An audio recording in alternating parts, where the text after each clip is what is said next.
இவ்வளவு ஆண்டு காலமா இந்த மாதிரி ஒரு கேவலமான ஒரு நிர்வாகத்தை பார்த்துட்டான். அப்படிப்பட்ட ஆட்சியாளர்களை பார்த்து பழகிட்டான். எதையும் செய்ய முடியாது நினைக்கிறான். டாஸ்மாக்களை ஊத்தி கொடுக்கிறது திரும்ப 10 ரூபா கொடுத்து வாட்டில வாங்கிக்கிற வரைக்கும் நடத்தல அரசாங்கம் நினைக்கிறேன்.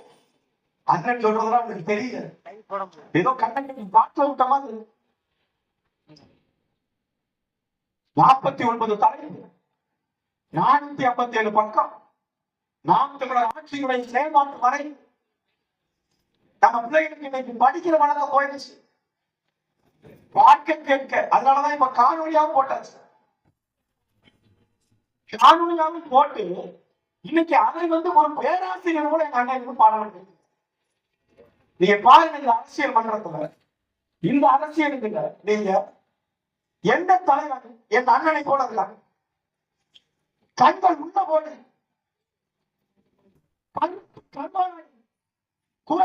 ரத்தம் வடிய வியர்வை சொற்க நிற்க முடியாமல் இடுப்பு வடிக்க அதோடு நின்று ஒவ்வொரு நாள் கட்சி காட்டாமா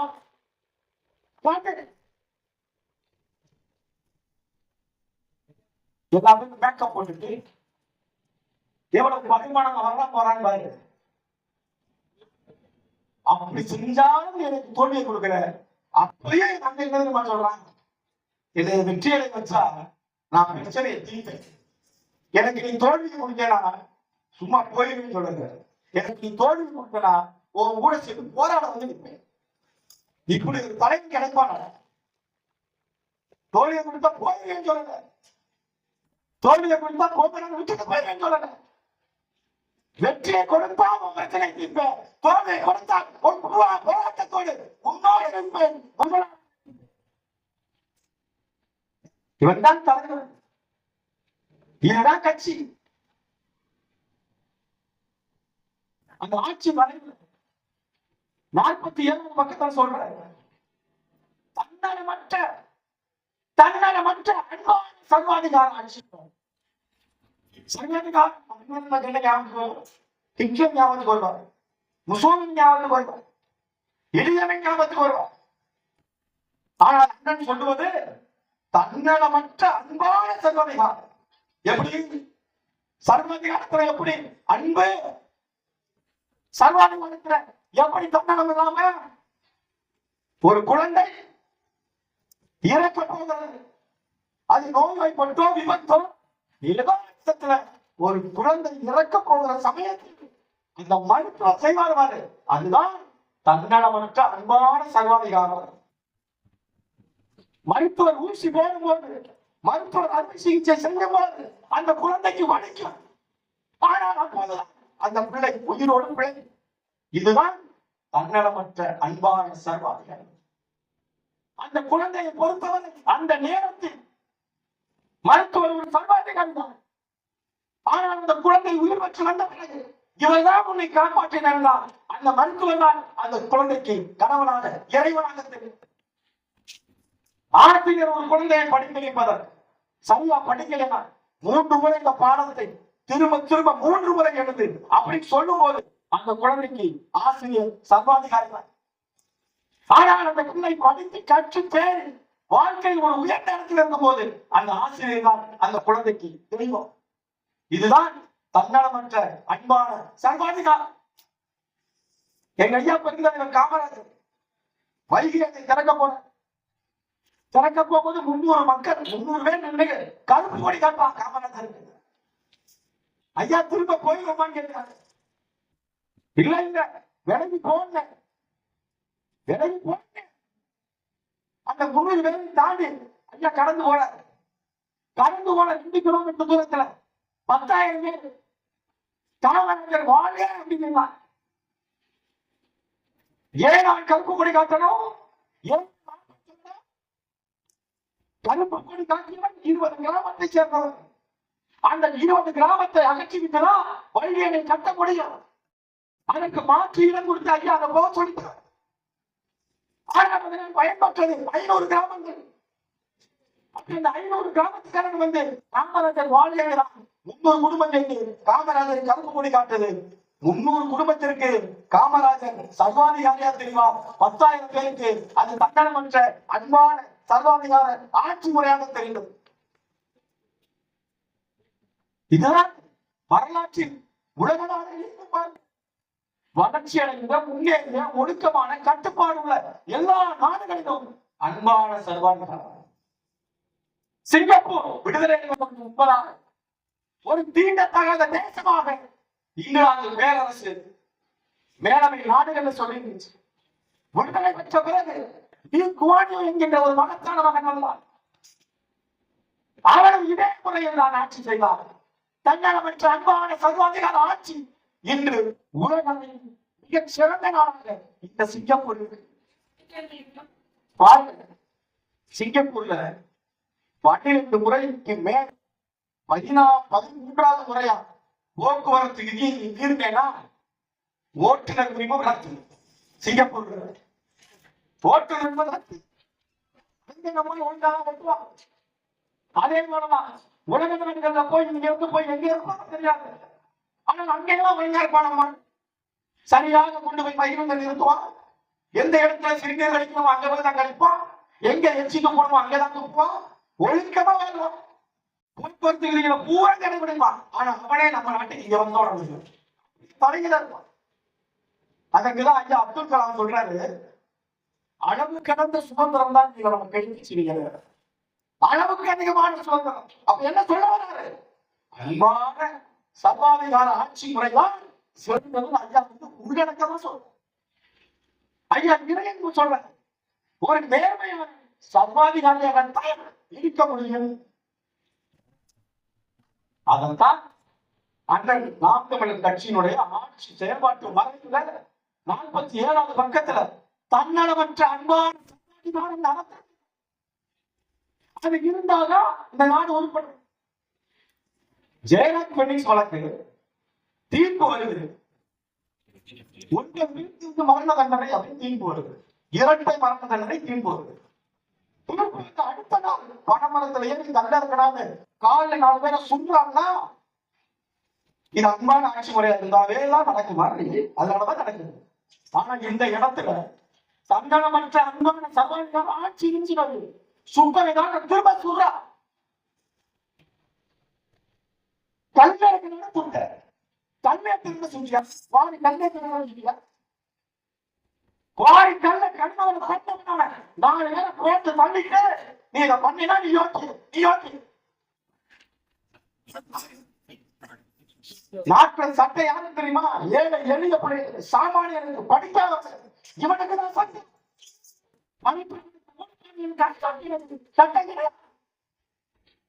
தொடர்ச்சியான பாலியல் கொடுமை, பாலியல் வன்முறைகள், கொலை இதற்கு சரியான தண்டனை கிடைச்சிருந்தா அடிக்கடி செய்வாங்க. அன்பான பருவங்கள் ஆட்சி நடந்திருந்தா வேற நடந்திருக்குமா? ஜெயலலிதா பரீட்சைக்கு பிறகு அஜித் குமாருக்கு நடந்திருக்குமா? அதற்கு பிறகு நடக்குமா? அப்படி என்ன உரிய தண்டனை கொடுக்க அன்பான சர்வாதிகார ஆட்சியாளர் இந்த ஆட்சியாளர்கள் இல்லை. ஆட்சியாளர் தன்னுடைய சர்வாதிகாரம் எங்களுக்கு களை வாங்குறது, ஊழல் பண்றது, கனிமங்களை கட்டி அள்ளி திங்கிறது. அதனால இப்ப வந்துருவாங்க. இப்ப வருவாங்க. நாளைல இருந்து ஆரம்பிச்சுக்கோம். பணங்களுக்கு ஆரம்பிச்சுக்கோம்.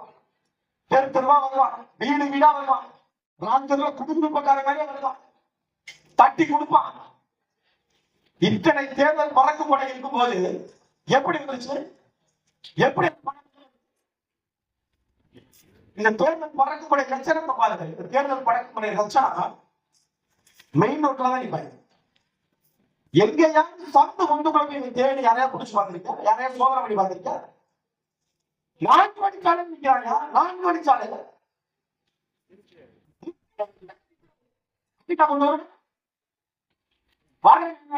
நேர்ந்துட்டு வராங்க. மெயின் ரோட்ல கொண்டு வந்து நேர்ந்துட்டு வராங்க. சும்மா எத்தனை கோடி செலவாகும்? எல்லா பறக்குப்படை வாகனத்திலும் ஒரு வீடியோ பண்ணுவாங்க. எத்தனை அதிகாரிகள், எவ்வளவு பணம், எவ்வளவு செலவு? நடந்து முடிந்த இந்த நெருக்கமா நடந்து முடிந்த 10 ஆண்டுகள் 5 பொறுத்திருந்தோடு சேர்த்து யாரையும் ஒழுங்கல பிடிச்சிருக்கியா? இந்த கட்சிக்கார இந்த வாகனத்தில் பணம் கொண்டு போனா பிடிச்சே தண்டனை கொடுத்தேன். 5 பொது தேர்தலையும் யாருமே இப்ப பணம் கொண்டு போடுற ஒரு பணத்தை எடுத்துட்டு போன. அப்ப அதே வீட்டுல உட்காந்து நோட் அடிச்சு கொடுக்குறாங்க. ஒரு 3 கண்டெய்னர்ல முடிச்சாங்க பணத்தை கோயம்புத்தூர். 3 கண்டெய்னர். இன்னைக்கு வரைக்கும் அந்த கண்டெய்னர் யாரு, அந்த பணம் யாருடைய, அந்த பணம் எவ்வளவு? அதற்கு பிறகு 2 பொது தேர்தல் நடந்துட்டோம். இன்றைக்கு வரைக்கும் அந்த கண்டெய்னருடைய பணம் இப்ப எங்க இருக்க கூட தேவையில்லை. அது யாருடைய எது தேவையில்லை, அதுல எவ்வளவு இருந்துச்சு தேவையில்லை. வெறும் சூட்கேஸ் பெட்டி கிடையாது தம்பி.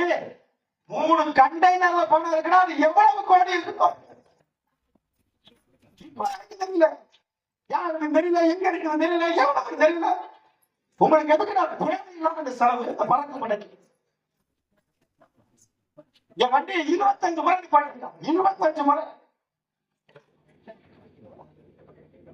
என்ன பார்த்துட்டேன். கட்சி நடத்துறோம்டா. நாங்க பணத்தை கொண்டு போறோம். நாங்க பணம்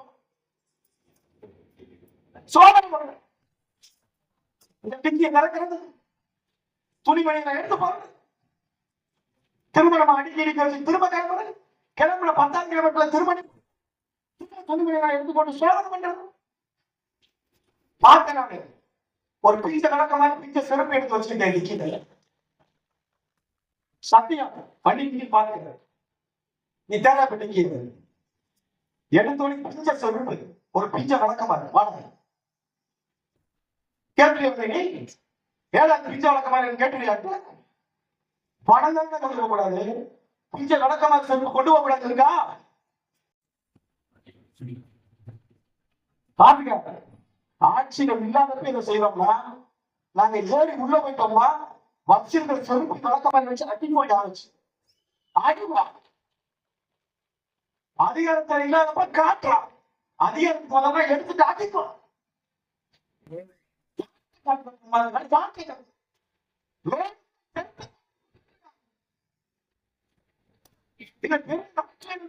ஒரு திமுக இருந்தா அவன் இன்னொரு ஒரு தெருவையை ஒப்படைச்சிருக்காங்க. அவன் பணம் கொடுக்க சொல்லினா இந்த திமுக அதிமுக என்ன செய்யலாம்?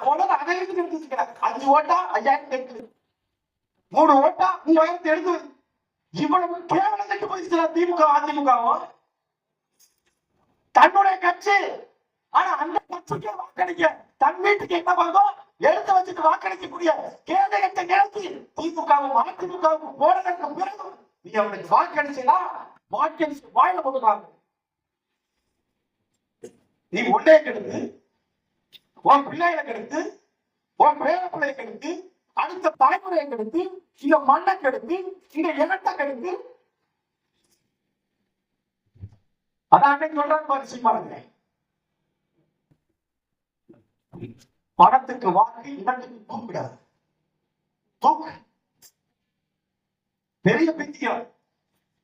ஐயா பசுமனுடைய அந்த விளைவெடுப்பு ஒரு நாளைக்கு போய் நம்ம வீர வணக்கத்தை மத வணக்கத்தை மனப்பூர்வமாக செலுத்துகிற என் பிள்ளைகிட்ட கேட்கிறோம். ஐயா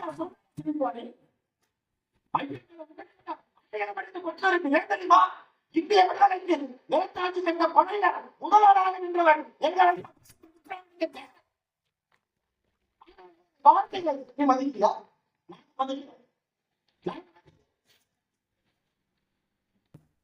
ஓட்டுக்கு காசு கொடுப்பதன் அதை வாங்கிக் கொண்டு வேண்டும். ஐயாவுக்கு மானம் வருவதையும் மரியாதை பண்றதையும் தெரிவிக்கக்கூடாது. ஐயாவுடைய வார்த்தையை நிர்ணயா வாக்குக்கு பணம் வாங்கின தேச அப்படி தேச துறையாருங்க. சின்ன கணக்கு போடு. சின்ன கணக்கு ஒரு தெருவுல எத்தனை பெருசான படம் ஒரு குட்டி கணக்கு ஒரு தெருவுல எத்தனை ஒரு வீட்டுக்கு சராசரியா 3 ஓட்டு வச்சு ஒரு வீட்டுல 6 இருக்கலாம் ஒரு வீட்டுல 2 தான் இருப்பான். சராசரியா 3 வச்சு 1000 ரூபாய் பணம் போறாங்க. அப்பதான் கேள்விப்படுறாரு 3000 ரூபாய் தர்றான் ஒரு வீட்டு. அந்த தெருவுக்கு மட்டும் எவ்வளவு? இந்த நயினார் கோயில் இருக்கக்கூடிய இந்த இடத்துல இந்த ஊர்ல மட்டும் எவ்வளவு வரும்? அப்ப பரமக்குடி சட்டமன்ற தொகுதிக்கு எவ்வளவு வரும்? அப்ப ஒட்டுமொத்த 234 தொகுதிக்கும் எவ்வளவு வரும்? தலை சுத்திருங்களா? தலை சுத்தி வர்றாங்க. நீ என்னைக்காவது கேட்டீங்க இந்த பணம் உனக்கு எப்படி ரத்தா வந்துச்சு? இந்த பணம் ஏது? இது எதுக்கு எனக்கு இதை கொடுத்துட்டு நீ என்ன செய்ய போற? என்னைக்கா யார மாறாக கேட்போம். என் வீட்டுல 3 ஓட்டுக்கு தான் இல்ல, 2 ஓட்டு தாரல, 1 ஓட்டுக்கு தாரல கேட்பேன். இது எதுக்கு நாங்க காசை கொடுத்துன்னு கேட்க மாட்டேன். 1000 ரூபாய் 5 வருஷத்துக்கு வகுத்து பாரு, 54 பைசா. 1000 ரூபாய் நீ பணத்தை வாங்கினா 5 வருஷம் அமைச்சு பண்றாங்க. உனக்கு அதை கொடுத்த காசு அந்த ஓட்டுக்கு ஒரு நாளைக்கு 54 பைசா. பிச்சைக்கார கூட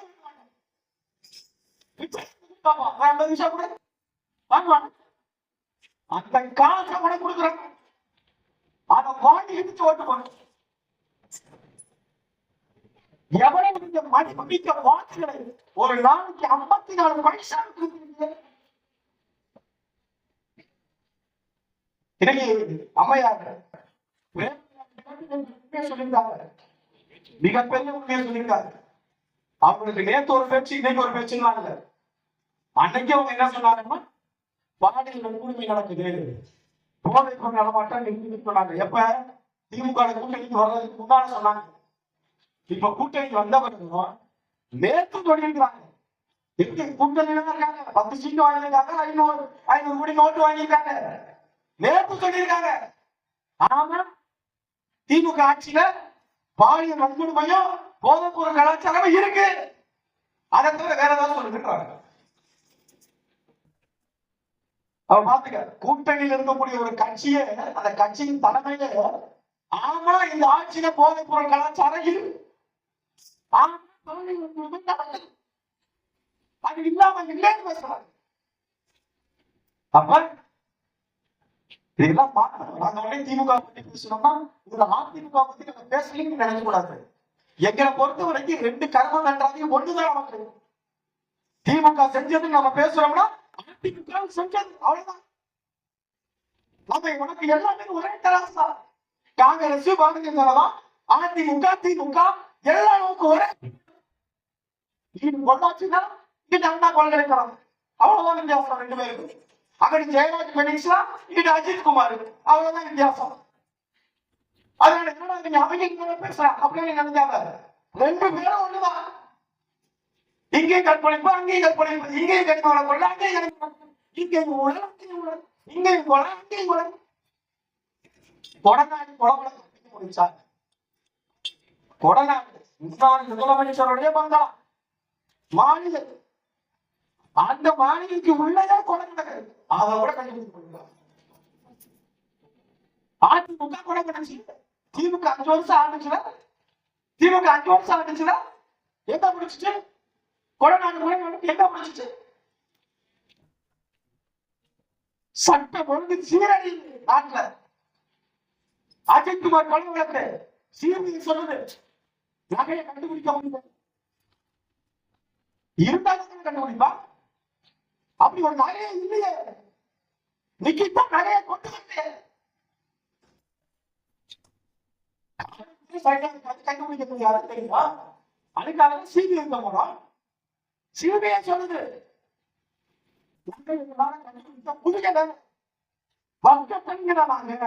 ஒரு நகையை கூட கண்டுபிடிக்காத சிபிஐ தான் நாட்டுல கொலை கணக்கெல்லாம் கண்டுபிடிக்க போறாங்க. கொலை கணக்கெல்லாம் கண்டுபிடிக்க போறாங்க. நகை இந்த கண்டுபிடிப்பா. அப்ப சொல்லுங்க, அப்ப சிபிஐ ஐயா நாங்களும் கொலைன்னு பார்த்துட்டோம், அப்படி ஒரு நகையே இல்லை அப்படி சொல்லணும். கண்டுபிடிக்க முடியல, கண்டுபிடிக்க முடியலன்னா நீங்கதான் வச்சுட்டு உள்ள வச்சிருக்கணும் மேடம். நீ யோக்கியா சட்டம் ஒழுங்கு சந்திச்சிருக்குன்னு சொல்றாங்க. இதான் ஒரு சமூக தொட முடிஞ்சா மூல கண்ணி இல்லாத நகையை காண போச்சுன்னு சொல்லி இப்ப இந்த 6 பேருக்கு இவ்வளவு வச்சிருக்காங்கல்ல அஜித்குமார் வழங்கல, இந்த 6 பேருக்கு கட்டளை இட்டது யாரு? யாரோ முதலாளி வந்துச்சுல, யார் அந்த விஜய்? இப்ப எனக்கு இந்த 6 பேர் வாங்கி திறக்க மாட்டேங்கிறாங்க. அப்ப சட்டம் ஒழுங்கு என்ன? 6 பேர் வாங்கி திறக்கல, ஆனா சிறப்பு இருப்பேன். ஆனா என் முதலாளி காப்பி கொடுக்க மாட்டேங்கிற மாதிரி. இதுவானா காவல்துறை? இதுவா காவல்துறை? என் நண்பன் வெக்கமெல்லாம் எழுதி போடுற காவல்துறை என் நண்பன். ஆவண நண்பன் தான். மலமாங்கிறவனுக்கு, பொண்ணமாக்கி தரம் பண்றவனுக்கு, முடிச்சு வரைக்கும் தரம் பண்றவனுக்கு, கொலை பண்றவனுக்கு, கற்பனை பண்றவனுக்கு, போதை கருத்தவனுக்கு நண்பன் தான். நன்மை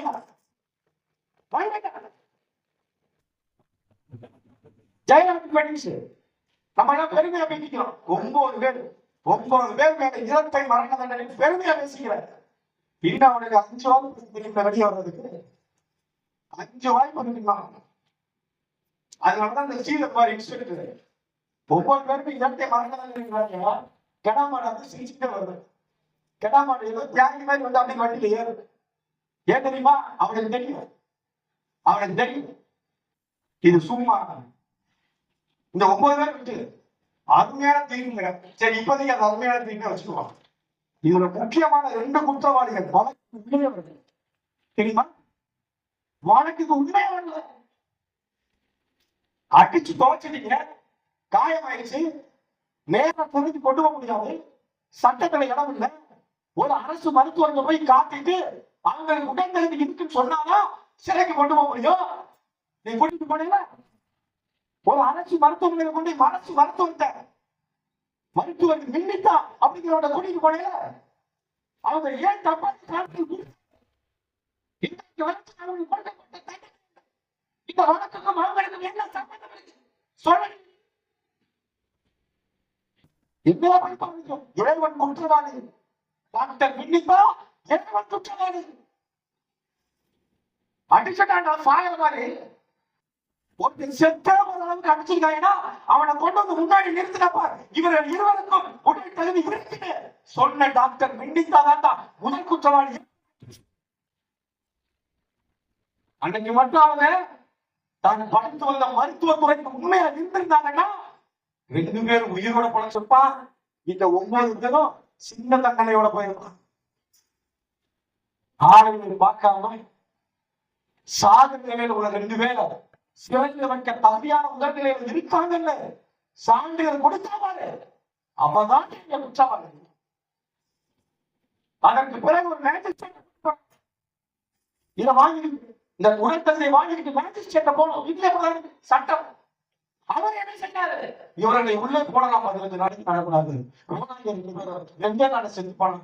முதல்ல அவங்க அடுத்த நாள் வாங்கிட்டு மாறி சாக கொடுமை நாட்டில்.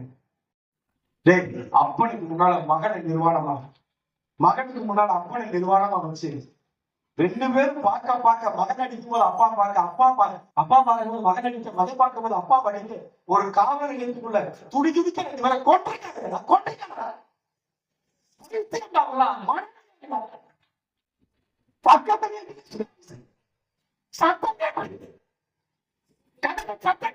அந்த உள்ளவங்கெல்லாம் சேர்ந்து டிஎஸ்பி கமிஷனர் பக்கத்துல அண்ணன் சந்தை கேட்க அவருக்கு காவல்துறை இதுவா? சரி, நடந்துச்சுல எல்லாரும் உள்ள வச்சாங்க, 10 பேர் வச்சாங்க. அதற்கு பிறகு அஜித்குமார் நடக்குதுன்னா ஜெயராஜ் பினிஷோட வழக்கு தீர்ப்பு வந்து அடுத்த நாள் காலையில் சொல்லேன்னா அப்படிப்பட்ட காவல்துறை நாம் கட்சியுடைய ஆட்சி வரைவுல ஒரு சில பக்கங்கள் அங்கே ஒதுக்கிட்டார். அப்படிப்பட்ட காவல்துறைக்கு அனுப்பியிருக்கிறார். வாரம் ஒரு முறை விடுமுறை, சுழற்சி முறைகள். ஒரு காவலர் ஞாயிற்றுக்கிழமை இந்த வாரம் விடுமுறை எடுத்தார், அடுத்த வாரம் திங்கட்கிழமை விடுமுறை. காவல்துறையில் இருக்கக்கூடிய பதவி உயர்வு எப்படி தெரியுமா நடக்கும்? அவர்கள் பகுத்து மாதிரி நடக்காது. சார்பாய்வாளர், துணை கண்காணிப்பாளர், இதை யாரை போடுவாங்கன்னா இந்த வரிசையில் வர நடக்குது. ஆனால் நாம் தமிழர் கட்சியுடைய செயல்பாட்டு வரைவு என்ன தெரியுமா சொன்னது? தகுதியின் அடிப்படையில் அந்த காவலர் வரக்கூடிய அவருடைய ஆற்றல், அவருடைய நேர்மை, இதை பொறுத்து சாதாரண சார்பு ஆய்வாளர் கூட நீங்கள் உடனடியாக துணை கண்காணிப்பாளராகலாம். நாம் தமிழர் கட்சியுடைய செயல்பாட்டு வரையில் தகுதி அளவச்சு வரணும். நம்ம காலங்களை பேசுறோமா? என் அண்ணன் தம்பி எல்லாமே கிடையாது, எல்லாமே ரோட்ல ஒரு உழுதுட்ட விபத்தாயிட்டானா தன் சொந்த உறவை போல தூக்கி உட்கார்ந்துச்சு அவசர ஊர்ல அவனை நல்லதாங்களா அப்படி அவன் பேரு சேர்த்து கிடைக்குது. சில சைக்கோ மனநோயாளிகள் எத்தனையோ காவலர்கள் ஜல்லிக்கட்டு போராட்டத்துல தன்னை மறைந்து அந்த சீரவையில் சீறி பாய்ந்தாங்க ஜல்லிக்கட்டு புரட்சியில போராட்டத்துல. அப்படிப்பட்ட காவலர்களும் இங்கதான் வீரப்பணிக்கு மோத வசதிச்சு கொடுத்து கோவைத்தனமாக சுட்டு கொடுத்தா சொல்ற இதே காவல்துறை அதை இருக்கு அதில் இருக்கு. அப்ப என்ன இதெல்லாம் மாத்திரம் தான் எங்க செயல்பாட்டு வரைக்குது.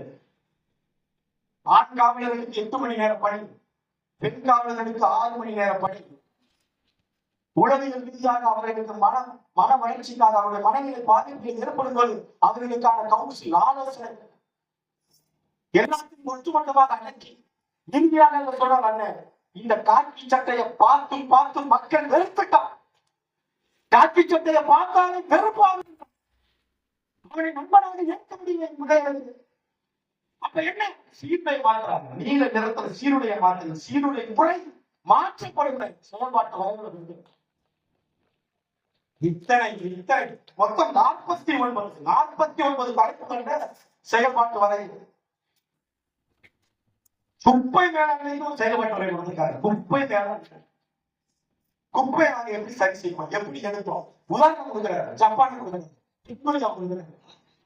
ஜப்பான் என்ன செய்யலாம், பிரிக்கிறார், 30 நாளைக்கு பிரிக்கிறார். அந்த அளவுக்கு அவனுக்கு கற்கள் கொண்டிருக்கு. என்ன செய்யணும், எப்படி பிரிக்கணும், இதுல அவன் கொடுக்கிற பயிற்சி என்ன தெரியுமா, ஒரு ஒழுக்கத்தை ஒரு கட்டுப்பாடை அந்த மக்கள் நம்ம என்ன செய்யணும், நம்ம வீட்டுல வந்து கூட்டி தெருவுக்கு தட்டு, நம்ம தெருவை கூட்டும் போது அடுத்த வீட்டுக்கு தட்டுகிறது. அதே நம்ம வீட்டு பக்கம் தடுக்கிறது. நடு சாலைகள் போயிருக்கு. ஏன் வெளிநாடுகள்லாம் சுத்தமா இருக்கு? ஜப்பான்ல 30 வயது வச்சுட்டு போய் எடுத்துட்டு போறாங்க. சரியாக பிடிக்கப்படலைன்னா வீட்டுல ஒரு ஸ்டிக்கர் ஒன்று போயிடும். இவன் சரியாக கிடையாது, குப்பையை விட பிரிக்க முடியுது, ஒரு ஸ்டிக்கர் நெத்தியில நாங்க போற மாதிரி ஸ்டிக்கர் ஒன்று போயிடும்.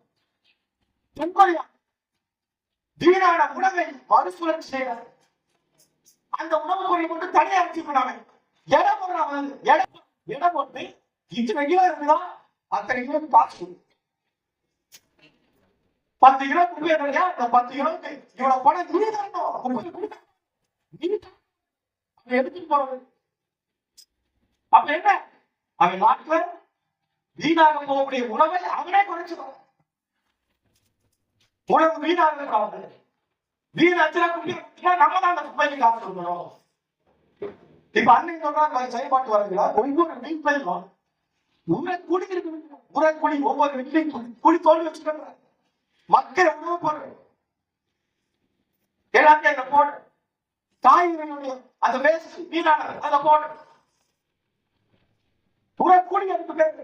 எப்படி மழைநீர் சேகரிப்பது போல அது கூட ஒவ்வொரு வீட்டிலும் அவசியம் உரக்குடி இருக்கணும். இப்படி என்னென்னமோ சொல்றாங்க. அதுல அன்பு சோழகம் வச்சிருக்காரு. முதியோர் இல்லங்களை அன்பு சோழதாக அரசியல் முன்னோர்கள் மறந்து